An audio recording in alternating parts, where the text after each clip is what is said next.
barbero, maliit lang ang makita ninyo. Mas malaki ako kita ko sa inyo. Tara!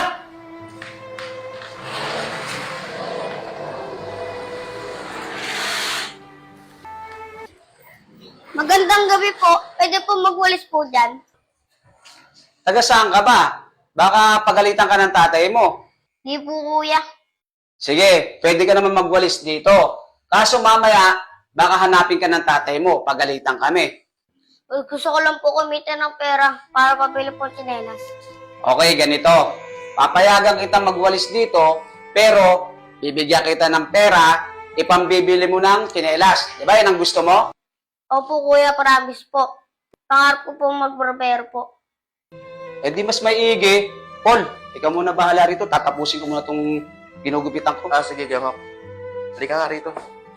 Ang galing mo naman bata. Ang liit-liit na pa, pero may pangarap ka na.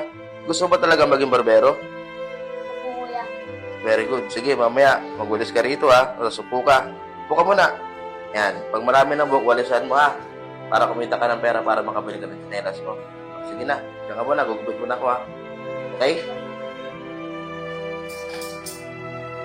Okay na, bossing. Napakita ko muna yung ginupit ko sa'yo. Yan. Okay, bossing. Boy, sige na, umpisa mo na magwalis kasi pasarado na tayo. Opo, kuya. Sige na.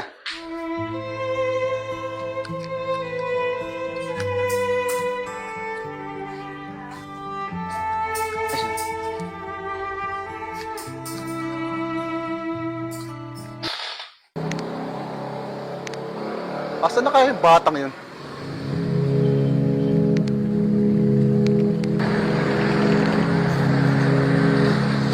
Asan na kaya yung batang yun?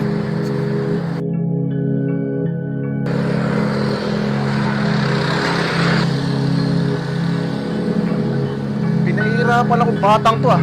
Yan, sino yung inaanap mo yan? Pinakita ka bang bata? Maliit lang? Maliit na bata, ya. Parang may napansin lang ako kanina. Wait lang, ya. Isipin ko lang. Maliit na bata siya. Kulay ng damit niya, kulay itim. Baka napansin mo.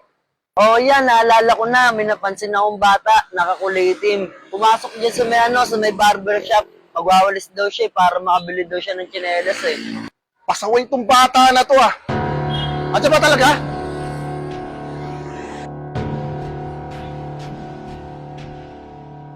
Ay, salamat.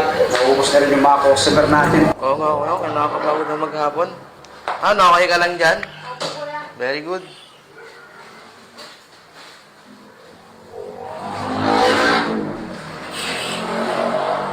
Nandito ka lang pala? Eh, ba ako naghahanap sa'yo? Inuutusan ka pa ng mga barbero na to? Itigil mo yan! Teka lang, boss. Huwag mong pagalitan yung bata. Wala namang alam yung bata eh. Pumunta yan dito kasi nakiusap sa amin na magwalis para kumita ng pera pambilhin tsinelas. Huwag niyo pagagalitan, may mga tao pa dito. Wala kayong karapatan! Anak ko to! Kahit ano sabihin ko rito, wala kayong magagawa! Bossing, sagit lang. Makikisali lang ako sa inyo, ha? At magdahan-dahan kayo sa panalitan ninyo. Bossing, yung anak nyo, nakiusap sa amin dito na magwalis. Kasi gusto niya rin magkapera at pambili niya ng tsinelas. Bossing, hindi namin inutusan yung anak mo. Yan ang totoo. Huwag na kayong magpalusot! Ang bata-bata pa nito, inuutosan ninyo. Kayong mga barbero, maliit lang ang makita ninyo. Mas malaki ako kita ko sa inyo. Tara!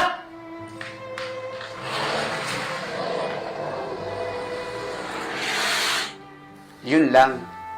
Grabe naman yung tatay na yun. Oo nga, kuya ko eh. Kung makagalit sa anak, alam mo, hindi anak yung pagagalitan eh. Kawawa tuloy yung bata. Hindi naman natin inutusan yung anak niya. Kusang pumunta rito yung anak niya kasi gusto magkapera. Oo nga, kuya ko eh. Sige na.